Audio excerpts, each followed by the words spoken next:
오늘의 헤드라인입니다. 정월 대보름이자 얼음이 녹고 비가 내린다는 우수인 내일은 남부지방과 제주도에 최고 100mm의 큰 비가 내릴 전망입니다. 서울 등 중부지방에는 7cm의 한방눈이 내린다는 예보인데 출근길에 집중될 가능성이 커 주의가 필요합니다. 지난해 우리나라의 과학기술 혁신 역량이 OECD 국가 가운데 2년 연속 7위를 기록했습니다. 과학기술 관련 활동과 자원, 네트워크, 환경, 성과 등 5개 부문 가운데 우리나라는 과학기술 활동 부문의 순위가 가장 높았습니다. IT 분야의 스타트업은 창의력을 무기로 기존 시장에 도전장을 내밀고 있습니다. 이런 창의력은 사내 동아리 활동을 지원하거나 주기적으로 자리를 바꾸는 등 자유로운 업무 분위기에서 만들어진다고 하는데요. 자세한 내용 취재 기자와 얘기 나눠보겠습니다. 공상과학 영화 속 단골 소재였던 로봇은 이젠 공장을 넘어 각종 서비스 분야까지 활용 범위를 넓혀가고 있습니다. 늘어가는 로봇과 인간이 공존하는 방법은 무엇일지 오늘 과학 돋보기 시간에 알아봅니다.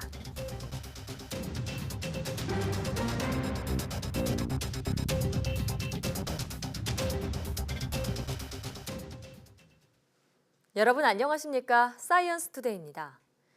절기상 대동강물이 풀린다는 우수이자 정월 대보름인 내일 전국적으로 큰 비와 대설이 쏟아질 것으로 보입니다. 기상청은 남서쪽에서 다가오는 발달한 기압골의 영향으로 남부와 제주도에는 많은 비가, 중부지방에는 한방눈이 쏟아지겠다고 밝혔습니다. 내일까지 제주도와 남해안에는 20에서 60mm, 제주 산간에는 100mm가 넘는 폭우가 예상됩니다. 그 밖에 남부지방에도 10에서 40mm의 비가 오겠습니다. 수도권과 영서지방에는 2에서 7cm, 충청과 경북 내륙, 전북 동부 내륙에는 1cm의 눈이 예상됩니다. 기상청은 특히 중부지방의 눈이 아침 출근길에 집중될 가능성이 크다고 말하고 대중교통을 이용해달라고 당부했습니다. 올해 가장 큰 둥근 달이 정월 대보름 다음 날인 20일 밤에 뜹니다. 한국천문연구원 천문역에 따르면 오는 20일 오전 0시 54분에 지구와 달이 올해 중 가장 가까워지면서 달이 평소보다 더 크게 보이는 이른바 슈퍼문이 나타납니다. 이날 지구와 달 사이의 거리는 35만 7천여 킬로미터로 지구와 달의 평균 거리인 38만 4천여 킬로미터보다 3만 킬로미터 정도 가깝습니다. 이날 뜨는 달은 오는 9월 14일 뜨는 올해 가장 작은 둥근 달보다 14%가량 더 커 보일 전망입니다. 대전기상청 관계자는 보름달이 뜨기 시작하는 밤부터 20일 새벽 사이 구름 사이로 달을 볼 수 있을 것이라고 말했습니다. 우리나라의 지난해 과학기술 혁신 역량이 OECD 국가 가운데 7위를 차지했습니다. 한국과학기술기획평가원 키스텝은 OECD 35개 나라를 대상으로 과학기술 혁신 역량을 평가한 결과 우리나라가 2년 연속 7위에 올랐다고 밝혔습니다. 평가는 과학기술 관련 활동과 자원, 네트워크, 환경, 성과 등 5개 부문으로 이뤄졌으며 한국은 이 가운데 과학기술 활동 부문 순위가 3위로 나타나 5개 부문 중 가장 높았습니다. 이번 평가에서 전체 1위는 미국이 차지해 2년 연속 1위를 기록했으며 스위스와 일본이 그 뒤를 이었습니다.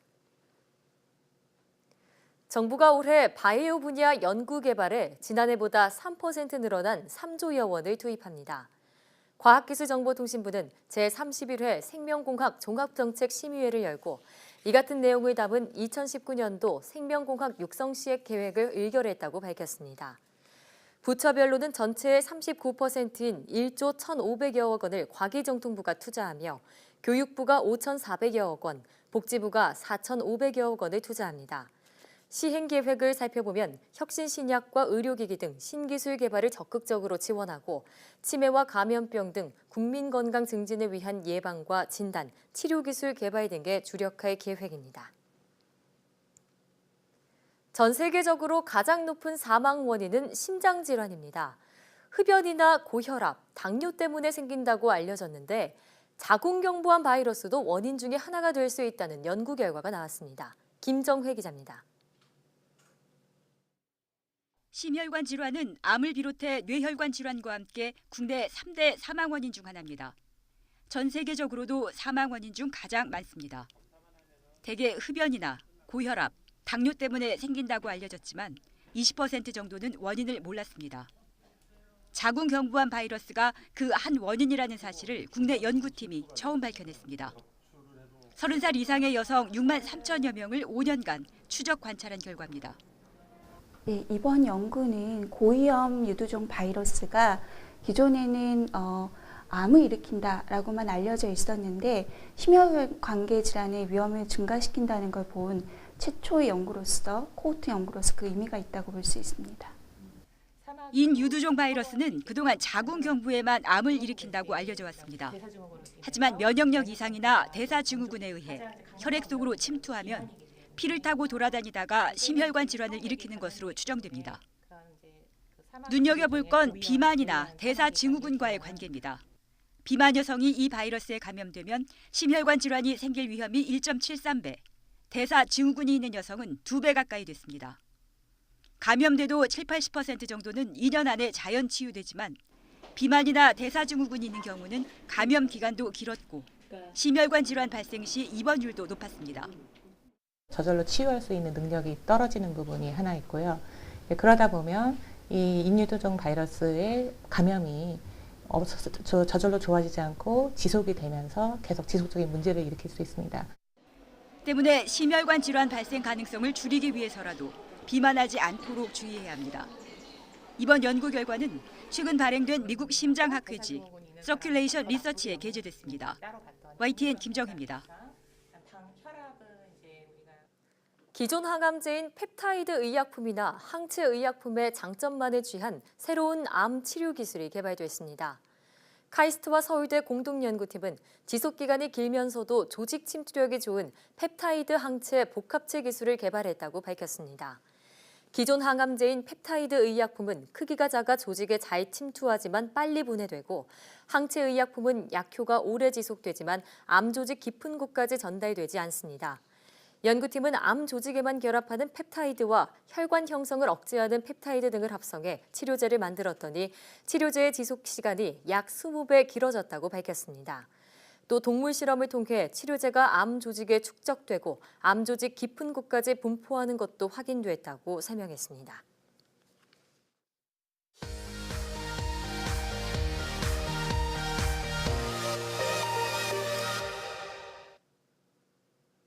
화제의 뉴스를 골라 과학 기자의 시선으로 분석하는 과학 본색 시간입니다. 스튜디오에 이혜리 기자 나와 있습니다. 어서 오세요. 안녕하세요. 네, 오늘은 어떤 이야기 준비하셨나요? 네, 오늘은 이 IT 스타트업들의 조금 남다른 업무 분위기를 소개해 드리려고 합니다. 네. 이 회사라는 곳은 정말 하루에 대다수 시간을 보내는 곳이잖아요. 맞아요. 내가 어떤 업무 환경에 회사에서 근무를 하느냐에 따라서 나의 라이프 스타일까지도 달라질 수 있는데요. 네. 우선 제가 직접 보고 온 이 IT 스타트업들의 업무 분위기는 한마디로 무척 자유로웠다라는 것입니다. 예. 화면 함께 보시면서 조금 더 자세한 이야기 나눠보도록 하겠습니다. 네. 자, 지금 보시는 이곳 정말 카페 같아 보이는데요. 카페 아닌가요? 네, 탁 트인 공간에 화분들도 곳곳에서 눈에 띄고요. 네. 이곳은 서울 성수동에 있는 스켈터랩스라는 IT 스타트업의 사무실입니다. 이 회사 내부는 가운데 투명 유리로 된 회의실을 중심으로 곳곳에 업무를 보는 사람들이 이 칸막이 없는 책상에서 근무하고 있는 모습이었는데요. 예. 한쪽은 카페테리아 같이 자유롭게 좀 음료도 마시면서 일도 할 수 있는 그런 공간으로도 다양하게 조성이 돼 있는 모습을 확인할 수 있었습니다. 네. 자, 방금 화면처럼 이렇게 컴퓨터 노트북만 없으면 그냥 카페라고 해도 믿을 것 같은데 진짜 일반적인 사무실 풍경이랑은 다르네요. 네, 맞습니다. 여기서 끝이 아닙니다. 이 회사는 조금 특별한 공간을 갖고 있었는데요. 네. 바로 동아리 활동이나 휴게실, 쉴 수 있는 그런 특별한 작은 공간이 마련돼 있었습니다. 예. 화면 조금 더 보시면서 이야기 나눠보도록 하겠습니다. 자, 이 밴드 회원들은 스타트업에서 근무하고 있는 엔지니어들입니다. 예. 회사에서 지원하는 동아리 가운데 하나인데요. 각자의 업무가 끝나고 나면 이렇게 이곳에 모여서 연습도 하고 친목 도모도 하고 하는 모습을 볼 수 있었습니다. 네. 이 회사 직원이 60명이 조금 넘는데요. 동아리만 무려 6개가 있다라고 하더라고요. 오, 자, 회사에서 이런 동아리 활동을 그러니까 적극적으로 지원하고 있는 거죠? 네, 그렇습니다. 그러니까 앞서 뭐 사무실 구조도 좀 카페처럼 칸막이도 없는 그런 구조도 독특하지만 이렇게 동아리까지 지원을 해준다면 직원들 간의 그런 소통 굉장히 원활해지지 않을까 싶어요. 네, 맞습니다. 이런 원활한 소통은 단순히 이런 외부 활동, 뭐 가외로 하는 활동 외에도 예. 업무에서도 좀 확인할 수 있었는데요. 이 회사에서는 엔지니어들이 각각 자신들이 한 작업에 대해서 피드백을 해주는, 리뷰를 해주는 시스템이 도입이 돼 있습니다. 네. 이런 시스템은 업계에선 상당히 이례적인, 좀 파격적인 것이다라고 평가를 받는데요. 그래요. 엔지니어가 만든 결과물이 작업물은 일종의 그 사람의 자존심인데 이를 서로 평가를 해준다라는 것이 좀 이례적이다라는 거죠. 네. 심지어 이 과정에서는 뭐 선배, 후배 이런 직위 간의 고하를 막론하고 아주 객관적인 평가가 이루어진다라고 합니다. 그렇군요. 이와 관련해서 인터뷰 잠시 들어보시겠습니다. 더 경험이 많은 사람이 이렇게 뭔가 지시하듯이 이루어지는 게 아니라 자유롭게 이렇게 서로의 의견을 주고받는 과정이기 때문에 또 시니어 하신 분들은 주니어 하신 분들한테 또 배울 점이 있고 또 주니어 하신 분들도 시니어 하신 분들한테 이제 경험을 또 자연스럽게 이렇게 배우게 되는 환경이 되는 것 같아요. 그런 점이 저희 엔지니어들로서는 그런 문화들이 되게 좋고 이런 환경들도 그런 문화를 이제 유지하는 데 많은 도움을 주는 것 같아요. 네. 자, 이렇게 후배가 선배의 작업물을 가지고 객관적으로 이렇다 저렇다 평가를 내린다는 게 사실 상상이 잘 안 되지만 좀 살짝 기분이 나쁘지 않을까 이런 걱정도 되기는 하는데 이런 게 가능하다는 건 어떻게 보면 서로 간의 믿음이 그만큼 튼튼하다는 거겠죠? 네, 맞습니다. 예. 또 한 회사에서는 자기 자리를 아예 정해놓지 않고 일하는 것도 있다고요? 네, 그렇습니다. 또 다른 스타트업인 버즈빌에서 네. 직원들, 그러니까 대표를 포함한 모든 직원이 주기적으로 자리를 바꿔가면서 섞여서 일하는 모습을 볼 수 있었는데요. 네. 주기적으로 제비뽑기를 통해서 뭐 2달 만에 한 번씩 자리를 바꿔가면서 일을 하는 겁니다. 아, 대표까지요? 네, 그렇습니다. 네. 그러다 보니까 서로 다른 부서의 직원들과도 함께 어울려서 일을 할 수 있고 서로 모르는 분야에 대해서도 자연스럽게 소통을 할 수 있게 되는 건데요. 이뿐만이 아니라 회사에서는 각 곳곳에서 자유롭게 일할 수 있도록 별도의 어떤 자유로운 일할 수 있는 공간들이 여러 곳 마련이 돼 있었고요. 예. 또 회사에 이 외국인 직원들이 제법 있었는데 회사에 외국인 직원이 들어오면 한국인 직원과 매칭을 해서 주기적으로 뭐 밥도 먹고 차도 마시면서 좀 친목 도모를 할 수 있는 그런 별도의 시스템을 또 갖고 있었습니다. 예. 인터뷰 잠시 들어보시겠습니다. As a foreigner, the company also provide us to study Korean language and get used to the Korean cultures. So I like working in BuzzFeed because of that. 네, 저 직원의 경우에는 또 등산 동아리에 가입을 해서 네. 직원들과 한 달에 한 번씩 등산을 하면서 한국 생활에 빠르게 적응하고 있다라고 하더라고요. 그래요? 여기서 핵심은 동료들과 등산을 간다는 거를 아주 즐겁게 기꺼이 참여를 한다는 것이었거든요. 네. 사실 뭐 등산 동아리가 어느 회사든 있을 수는 있지만 네. 즐겁게 참여하는 모습이 무척 놀라웠습니다. 네. 자, 이 소개해주신 두 회사 모두 또 공통적으로 직원들 간의 분위기가 참 좋은 것 같아요. 서로 간의 애정도 느껴지는 것 같고요. 자, 무엇보다 또 근무 시간이나 공간에 제약이 없다는 게 가장 큰 차이가 아닐까 싶은데요. 네, 그렇습니다. 이런 회사들 대다수가 이제 자율 출퇴근제를 도입을 하고 있었는데요. 네. 이들 회사 중에는 이제 해외 시장을 타겟으로 하다 보니까 시차 때문에 자연스럽게 자율 출근제, 자율 퇴근제를 도입하고 있는 경우가 많았습니다. 네. 화면 함께 보시면서 이야기 나눠보도록 하겠습니다. 회의를 하고 있나 봐요. 네, 근데 화상회의의 모습인데요. 예. 이 IT 스타트업은 인도에서 사업을 펼치고 있는 회사입니다. 인도에서는 선불제 휴대폰, 그러니까 우리랑 다르게 스마트폰을 사용하기 전에 요금을 미리 충전을 해서 쓰는 제도가 정착돼 있다고 해요. 그래서 이 회사에서는 내가 이번 달에 충전한 금액을 얼마나 썼는지, 얼마나 돈이 남았는지를 알 수 있도록 앱을 개발해서 이제 인도에다 출시를 한 겁니다. 네.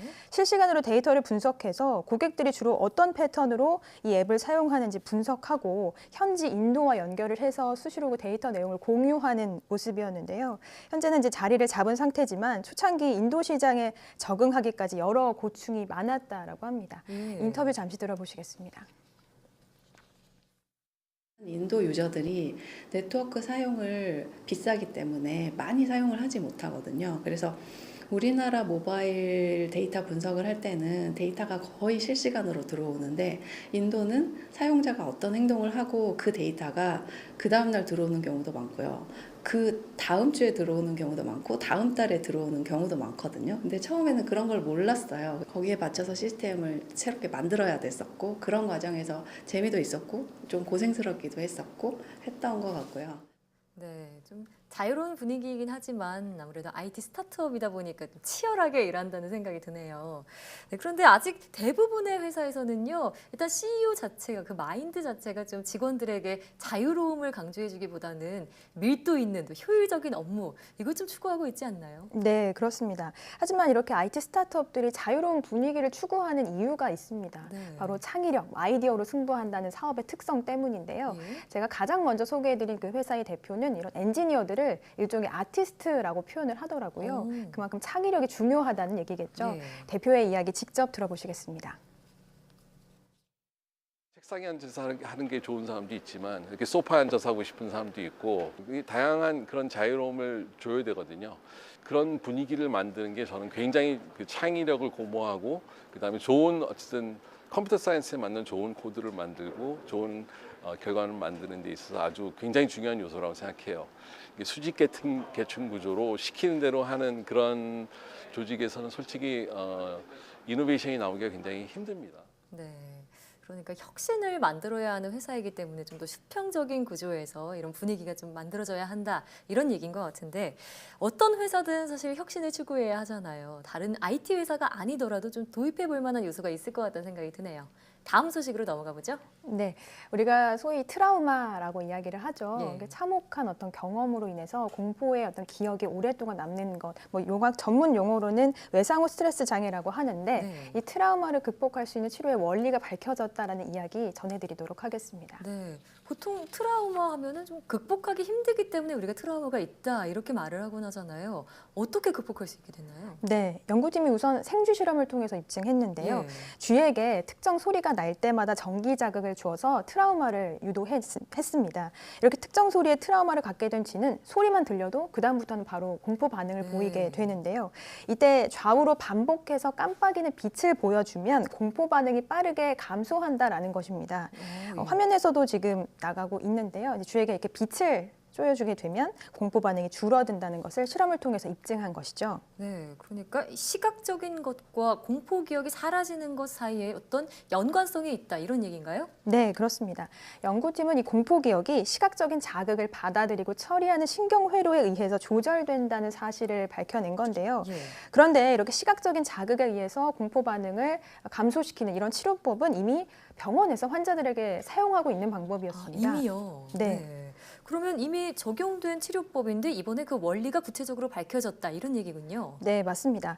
트라우마 환자들을 대상으로 일본 정신과에서는 시각 자극을 주어서 이런 공포 반응을 감소시키는 치료를 하고 있는데 네. 예를 들면 환자가 트라우마 상황을 떠올렸을 때 그 공포 반응이 나타나기 시작했을 때 의사가 손가락 끝으로 환자의 시각을 좀 유도해서 공포 반응을 줄일 수 있게끔 치료를 하는데요. 네. 그런데 정신과 의사 중에는 이게 마치 좀 주술 같아 아, 보여서 치료를 네. 꺼리고 있었다라고 하더라고요. 네. 그런데 이번에 정확한 원리가 밝혀짐으로써 적극적으로 환자에게 이런 치료 방법을 도입할 수 있을 것으로 기대가 됩니다. 인터뷰 함께 들어보시겠습니다. 그동안 원리가 밝혀지지 않아서 사용하는 데 거부감이 있었던 트라우마의 정신치료요법, 특히 안구 운동을 유도하는 정신치료요법이 이제는 제자리를 잡고 정신과 의사들이 자신감 있게 사용할 수 있게 된 거죠. 정신과 치료에 새로운 기술을 개발할 수 있는 그런 기대감이 있습니다. 네, 그러니까 병원에서는 이미 이렇게 시각적인 것을 활용한 트라우마 치료를 하고 있었는데 비과학적이라고 여겼던 분들도 계셨던 상황이네요. 이제 그 원리가 과학적으로 증명이 됐으니까 좀 적극적으로 치료에 도입해 보면 어떨까 싶네요. 오늘 말씀 잘 들었습니다.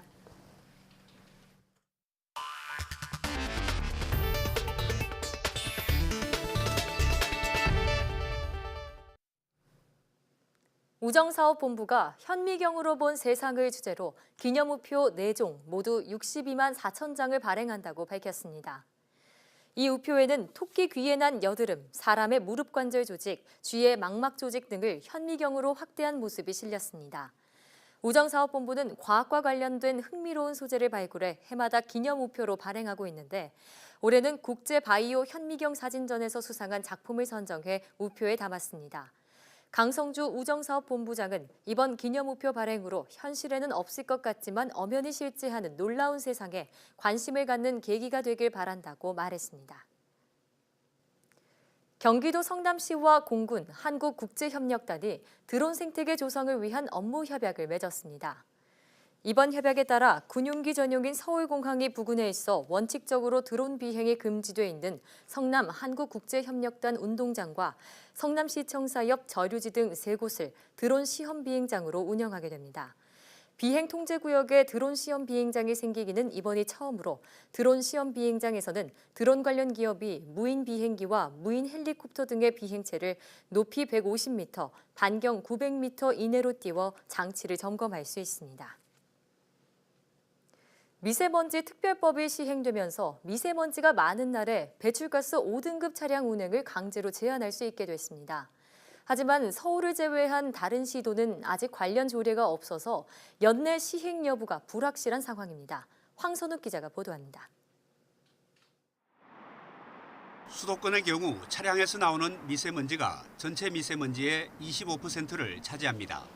특히 경유차가 대부분인 배출가스 5등급 차량의 배출량이 절대적으로 큽니다. 그래서 비상저감 조치가 발령되면 5등급 차량은 오전 6시부터 오후 9시까지 서울 시내 운행이 제한됩니다. 문제는 서울을 제외한 나머지 16개 시도는 이를 곧바로 시행할 수 없다는 점입니다. 차량 운행 제한은 조례가 있어야 가능한데 다른 시도는 아직 관련 조례를 만들지 못했기 때문입니다. 수도권 3개 시도가 이달부터 동시에 시행하려다 경기도와 인천이 빠진 것도 바로 이 때문입니다. 시행령 제정이 늦어진 이유가 있고요. 등급제 운행 제한에 대한 사전 홍보 기간이 좀 필요한 부분이라고 판단을 했습니다. 조례가 만들어져도 실제 시행까지는 또 시간이 걸릴 것으로 보입니다.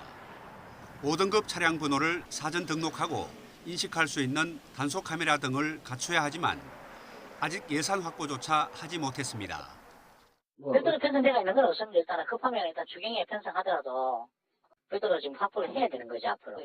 지침이 확정이 빨리 안 돼가지고 급하게 시행하다 보니까. 현재 전국의 5등급 차량은 245만 대입니다. 그만큼 저감 효과가 클 것으로 환경부는 기대하고 있습니다. 하지만 단속 시스템 구축 등이 늦어지면서 전면 시행은 빨라도 하반기에나 가능할 것으로 보입니다. YTN 황순욱입니다. 앞으로 소비자가 궁금해하는 생활 속 전자파를 정부가 대신 측정해줍니다. 과학기술정보통신부는 소비자가 신청한 생활제품의 전자파를 측정하고 그 결과를 공개하는 생활환경 전자파 안전 국민소통계획을 시행한다고 밝혔습니다.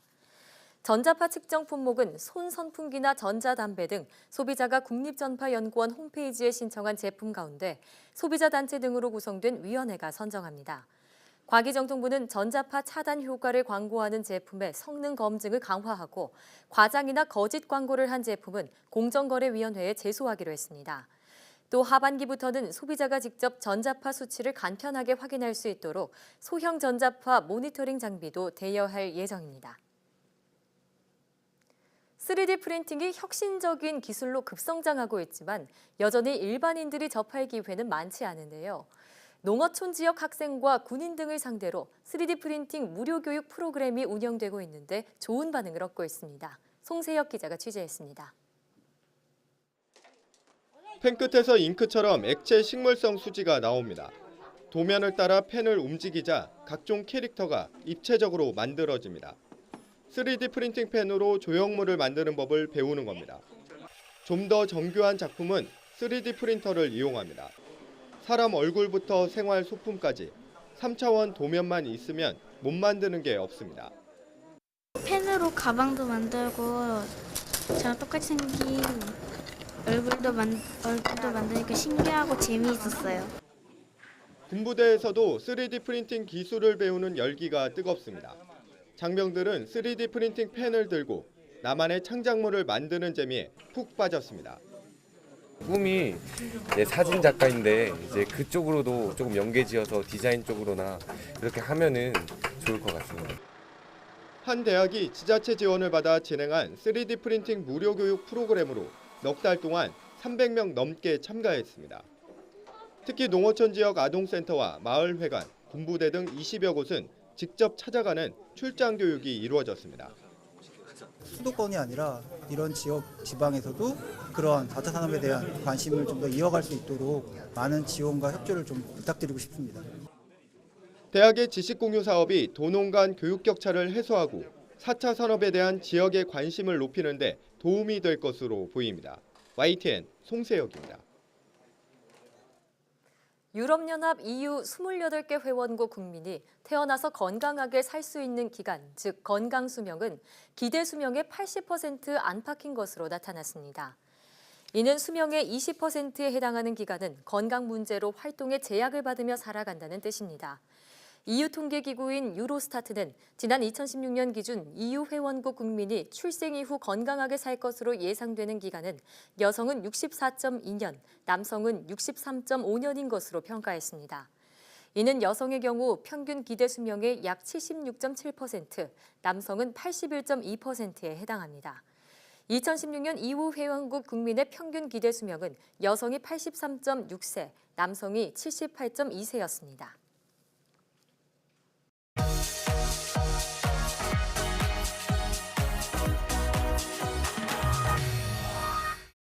산업용에만 국한되던 로봇 산업이 발전을 거듭하며 개인 서비스나 제조업 분야까지 진출하고 있습니다. 로봇을 활용하는 추세가 더욱더 많아진다면 인류의 미래는 어떻게 달라질까요? 오늘 과학 돋보기에서는 로봇과 인간은 공존할 수 있을까에 대해 얘기 나눠보겠습니다. 서울대학교 생명과학부 홍성욱 교수와 함께합니다. 어서 오세요. 안녕하세요. 네, 반갑습니다. 자, 보통 공상과학 영화나 소설을 보면은 로봇이 빠지지 않고 등장을 합니다. 네. 때로는 주인공보다 더 인기 있는 캐릭터가 되기도 하는데, 자, 이처럼 대중매체에서 로봇이 등장하는 이유 어디서 찾을 수 있을까요? 로봇은 원래 인간이 만든 존재이지만 예. 그 인간과 비슷한 점도 있고 또 다른 점도 있습니다. 어떤 면에서는 인간보다 우수하기도 하고요. 네. 예를 들어서 뭐 영화 오토마타 같은 영화에서는 로봇들이 방사능으로 오염된 지역에 그 벽을 세우는 일을 주로 담당을 하는데 이런 일은 이제 사람이 할 수 없는 거죠. 네. 또 반면에 우리가 보기에 로봇은 인간과 같은 감정이나 아픔 같은 거를 잘 못 느낀다고 또 생각을 합니다. 네. 예, 그래서 뭐 어떤 의미로는 함부로 대해도 되고 막 대해도 된다고 생각하곤 하죠. 그래서 뭐 로봇은 어떤 의미에선 인간이 만든 완벽한 타자라고 할까요? 예. 완벽한 타자다. 네. 이런 말씀 인상 깊은데요. 교수님 말씀대로 로봇이 인간보다 좀 우수한 측면도 분명히 있잖아요. 네. 근데 이런 점들 때문에 로봇이 나중에는 인간의 역할을 좀 대체할 수 있다. 이런 우려가 있는 게 현실인데요. 자, 그런데도 인간이 이렇게 로봇을 만들어내는 이유는 무엇일까요?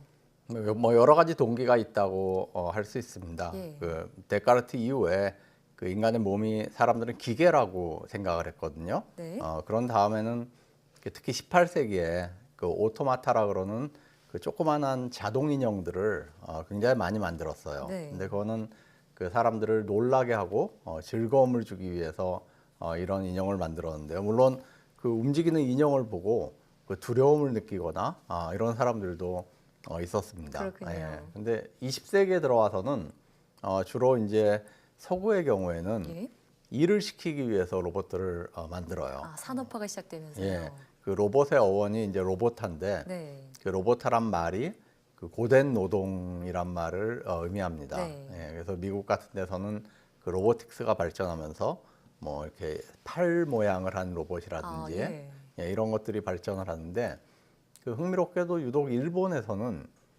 사람의 모양을 한 로봇들을 만들기 시작을 합니다. 네. 안드로이드라고 불리는 그런 로봇들을 만들죠. 그리고 아무래도 좀 만화 영화 중에 아톰 같은 경우에도 로봇인데 인간의 모습을 하고 있잖아요. 예, 아톰의 영향도 있었다고 그래요. 네, 그런 영향도 있지 않을까 싶은데 자, 실제로 영화나 소설을 보면 정말 똑똑해진 그런 로봇들이 나중에는 자신을 개발해준 그런 인간을 공격하거나 인간 세상을 지배하는 그런 모습이 나오기도 합니다. 예, 그렇죠. 예. 네, 그래서 실제로 미래에도 이런 일이 벌어지지 않을까 좀 무서워하는 분들도 계실 것 같은데 만약에 정말 그런 일이 벌어진다면 인류의 미래는 어떻게 될까요? 예, 뭐 지금 말씀하셨듯이 우리가 잘 아는 터미네이터나 예. 매트릭스 같은 영화가 이제 그런 대표적이죠. 주제를 담고 있죠. 네. 사람이 로봇을 만들었지만은 그 로봇 혹은 뭐 인공지능이 인류를 지배하는 네. 그리고 인간을 뭐 노예화한다든지 아니면 매트릭스 같은 영화에서는 인간을 에너지원으로 사용을 네, 하잖아요. 배터리를 맞아요. 대용하는 예. 그런 뭐 용도로 사용을 한다든지 하는 이런 것들이 있는데 이게 저는 그 굉장히 빨리 발전하는 또 네. 사람이 이렇게 좀 통제하기 힘든 그런 어떤 과학 기술에 대한 두려움이 반영된 그런 결과가 아닌가 생각을 합니다. 예, 그래서 이제 지금 요즘 디지털 기술이 굉장히 빨리 이렇게 발전하고 있잖아요. 네. 예, 그래서 이런 이제 어떤 그 빠르게 발전하는 과학 기술에 대한 두려움 이런 게 이제 영화에 예. 그 투영된 것이라고 생각을 합니다. 그렇군요. 예, 먼 미래에 뭐 어떻게 될지 누가 알겠어요. 네, 예. 가까운 미래에는 아직 예상해보기 예, 힘들겠죠. 가까운 미래에는 뭐 그런 일이 일어나지 않을 것이다라고 생각을 해야죠. 네, 한편으로는 다행인데요. 네. 자, 그런데 저는 또 로봇 하면은 함께 떠오르는 생각이 바로 사이보그입니다. 그러니까 인간과 기계를 어떻게 보면 결합한 것이다. 이렇게 보면 될 것 같은데 영화 공각기동대도 보면은 인간과 기계를 결합한 이런 사이보그에 대한 논의가 나오거든요. 예. 사이보그는 어떻게 보고 계세요? 예, 글쎄요, 그 사이보그라는 존재가 뭐 어떤 의미에서 지금 우리도 사이보그라고 할 수 있죠. 우리도요? 예, 그럼요. 그 핸드폰 같은 기계가 없이는 예. 그 하루를 살기가 힘들잖아요. 네. 예, 그런 의미에서 우리는 이미 그 상당히 기계화된 그런 존재라고 볼 수가 있는데 그 실제로 자신을 사이보그라고 선언한 사람들이 있습니다. 네. 그 영국의 예술가였던 닐 하비슨 같은 사람이 이제 자기를 최초의 그 인간 중에 최초 사이보그다라고 선언을 했는데요. 이 하비스는 태어날 때부터 색을 볼 수 없었던 전생맹이었어요. 네. 예, 그런데 그 뇌에다 이제 안테나를 하나 이렇게 연결을 해서요. 네. 색깔을 소리로 인식을 하는 그런 기계를 자신의 몸과 접목을 시켰습니다. 네. 예, 그래서 뭐 색을 보진 못하지만은 다양한 소리를 들음으로써 세상의 색을 이제 인식을 하는 거죠. 근데 소리로써요. 예, 흥미로운 거는 이 친구가 이 안테나를 달고 여권 사진을 찍었어요. 네. 예, 그래서 그 자기의 여권 사진이 이제 안테나를 단 모습이 달려 있는 거죠. 예, 그래서 네. 영국 정부가 인정한 자기가 그 최초의 사이보그다라고 이제 얘기를 했던 거죠. 그렇군요. 자, 이렇게 사이보그 1호까지 생겼으니까 미래에는 더 많아질 수도 있잖아요. 네. 자, 그러면 우리는 이들을 인간으로 취급을 해야 할까요? 아니면 기계로 봐야 할까요? 미래에 분명히 늘어날 겁니다. 네. 예, 인간과 기계가 더 많이 이렇게 접목해서 예를 들어서 뭐 뇌만 남기고 몸 전체가 기계인 그런 존재들이 생겨날 것인데요. 네. 저는 뭐 이 문제는 그 미래의 그 시대에 사는 시민들이 토론하고 논의하고 또 고민해서 합의해야 될 문제라고 생각을 해요. 네. 예, 그래서 근데 그 토론에 이제 그 사이보그 존재들이 포함이 돼야 되죠. 미래 시민의 사이보그가 함께 토론을 한다. 함께 토론해서 재밌는 결국 발상입니다. 결정해야 될 문제가 아닌가 생각이 됩니다. 자, 우리가 이렇게 미래 이야기를 나눠봤는데 현실로 돌아보겠습니다. 지금 현재는 4차 산업혁명이 화두입니다. 4차 산업혁명은 어떻게 보고 계신지 궁금한데요. 저는 그 급속하게 기술이 발전한다는 점은 인정을 하는데 제가 4차 산업혁명이라는 유령이라는 책을 썼을 정도로 좀 비판적인 부분도 있습니다. 왜냐하면 지금은 많은 사람들이 4차 산업혁명이 진행이 되면은 경제가 발전하고 뭐 일자리가 늘어나고 복지가 확충될 것이다라고 생각을 하는데요.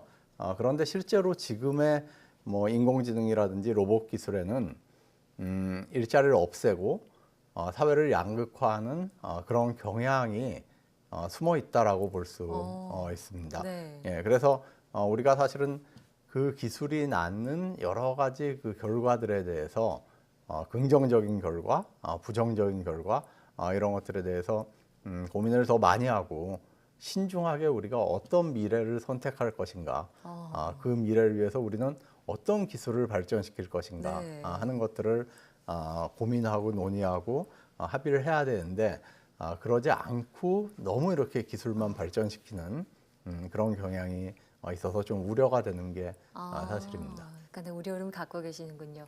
저희가 먼 미래를 상상하면서 오늘 여러 가지 주제로 얘기를 나눠봤는데 정말 미래에는 우리가 나눠본 얘기들이 현실 속에서 정말 논의가 이루어지는 상황이 올 것 같다 이런 생각이 듭니다. 맞습니다. 네, 지금까지 서울대학교 생명과학부 홍성욱 교수와 함께 이야기 나눠봤습니다. 오늘 말씀 고맙습니다. 네, 고맙습니다.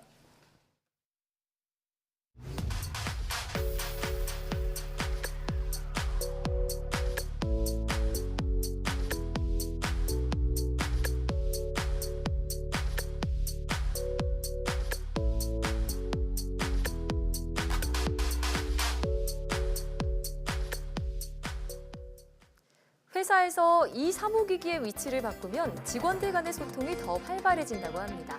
정답은 바로 정수기인데요. 물을 마시러 왔다가 대화를 나누다 보면 서로에 대한 친밀감이 쌓이고 협업의 효율성이 높아지는 건 물론 더 나아가 새로운 아이디어를 짜낼 수 있다는 얘기입니다. 자, 그래서 휴게 공간을 마치 카페처럼 꾸미는 기업들도 적지 않은데요. 창의성과 혁신이 강조되는 오늘날 그 시작은 휴식과 교류에서 비롯되는 것이지 않을까요? 사이언스 투데이 오늘 저희가 준비한 소식은 여기까지입니다. 함께해 주신 여러분 고맙습니다.